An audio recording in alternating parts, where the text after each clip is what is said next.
It's so critical right now that we go back and we say, what is it to be a creative Christian? Well, at the very fundamental level, it's someone who is having the life of Jesus created in our hearts. Well, hello. Welcome to the Kingdom Christians podcast. It's good to be with you right now. I've been thinking a lot about culture lately. It showed up in the last episode when I talked about what happens when a culture goes into decay.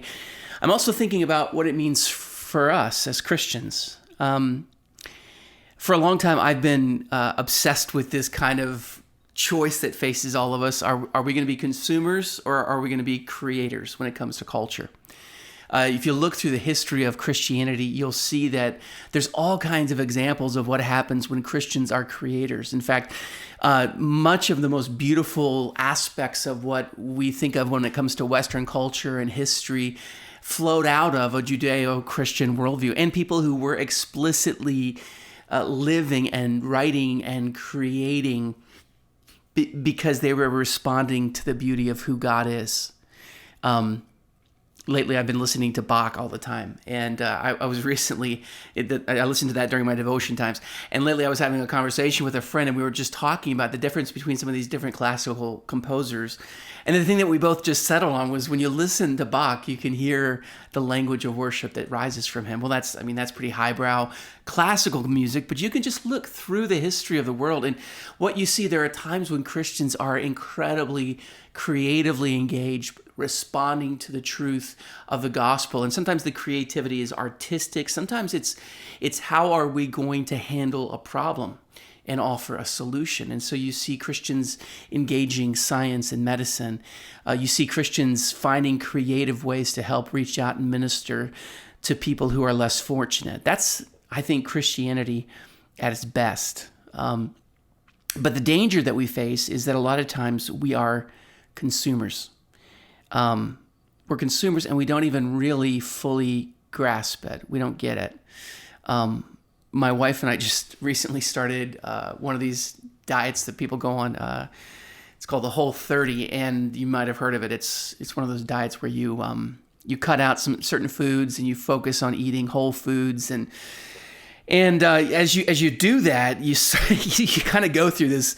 It's almost like a withdrawal. You realize that sometimes your body becomes dependent on certain things that maybe it's not too good for your body, and in fact, sometimes it causes problems for your body. And as you subtract them, then you realize, okay, I've got a problem.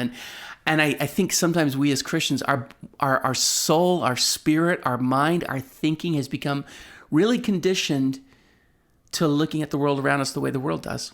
And that's what I mean when I talk about consuming. Paul says in Romans 12:2, do not be conformed to this world, but be transformed by the renewing of your mind.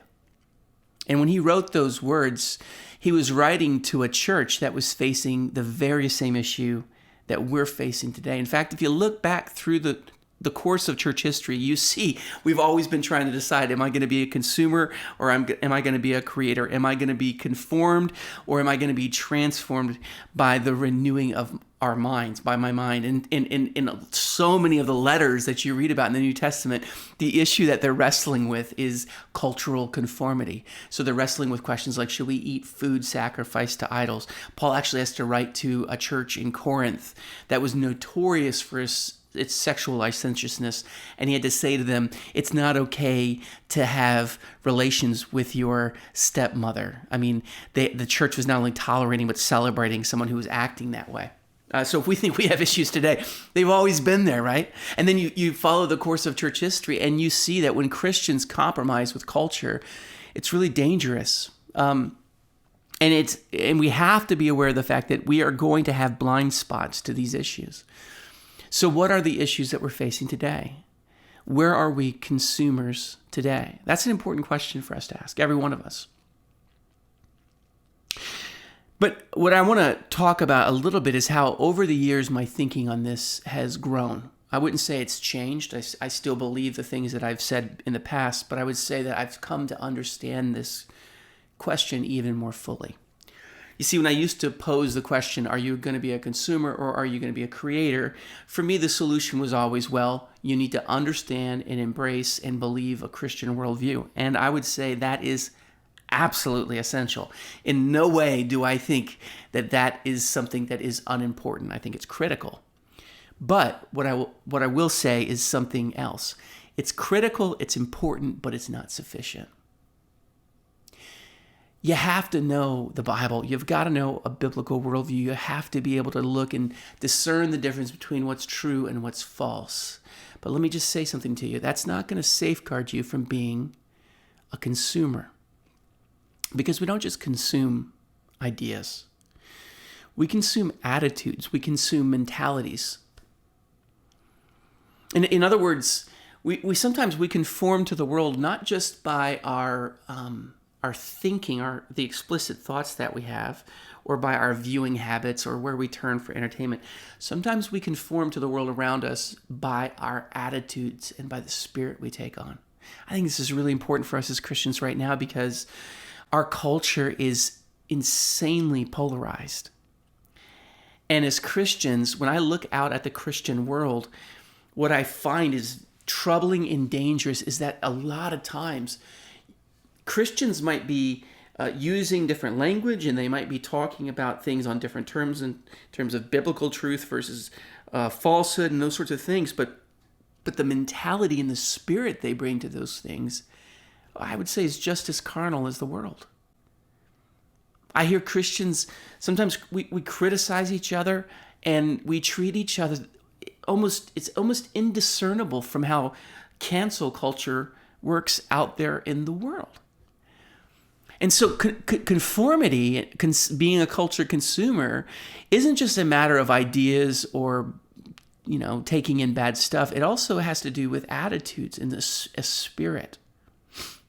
And so I think we as Christians, it's so critical right now that we go back and we say, what is it to be a creative Christian? Well, at the very fundamental level, it's someone who is having the life of Jesus created in our hearts. That's what the Bible calls the fruit of the Spirit. You and I, we are creating an atmosphere around us every single day. And the question we have to ask ourselves is, what kind of atmosphere are we creating with our attitude? And it's not always explicit, sinful sort of stuff, but it's the spirit that we bring. Are we bringing a spirit of love and of peace? Are we peacemakers? Jesus said, blessed are the peacemakers. Are we people who look with the eyes of compassion at people around us, or do we look with eyes of judgment? Let me just say, that's one of the things that I see happening so much in our Christian community. And so we as Christians, listen, we have to be people who are pointing to something different. And that's what I think that's where I want to land the plane right now for this episode, is by saying that I used to, like I said, I would stop short. I would say that the issue of being a consumer or creator is a matter of the thoughts that you have, right? Or the material that you put into your mind. And are you biblical or not, right? Good and true, level 1. Level 2, I'm talking about the kind of attitude that we have. But here's the real question. The question isn't, are we going to be consumers? Because every one of us is going to be a consumer. The question is, what are we consuming? And this is where I want to just touch on something that has changed my life. And I've been talking about it, and I'm going to keep talking about it. The night that Jesus was betrayed and went to the cross, he did something that is, to this day for me, one of the most astounding, one of the most profound and mysterious things that I've ever read about. I've written theological papers on this with a plethora of footnotes. I've read books about it. I've meditated on it. But I think in a different way than ever before, I've come to understand just what Jesus was doing. Jesus was with his disciples in the upper room, and he takes bread and he takes a cup, and he says, drink of this. This is my blood shed for you. Eat of this. This is my body broken for you.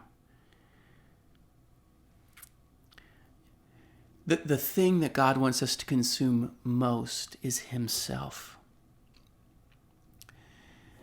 What I'm talking about is the reality that at the base level of what it means to live in this culture as a kingdom Christian, at the base level, is the experience of the life of God within our own hearts. And that's why I'm talking about this so much for us. It's the presence of God in our lives that will actually allow us to live in the world as a new creation. It's not going to be enough to have theological knowledge. It's not going to be enough to try to act nice. It's going to be as we are a people pursuing the presence of God in our everyday life and expressing that. That's when we're going to make a difference. That's when we're going to be kingdom Christians. And that's why I'm doing this podcast. That's why I'm talking with you today. I hope you're doing well. I'm praying for you in these times where it's easy to get discouraged. I want to encourage you, find yourself in the presence of God. For now, that's it. Goodbye. God bless.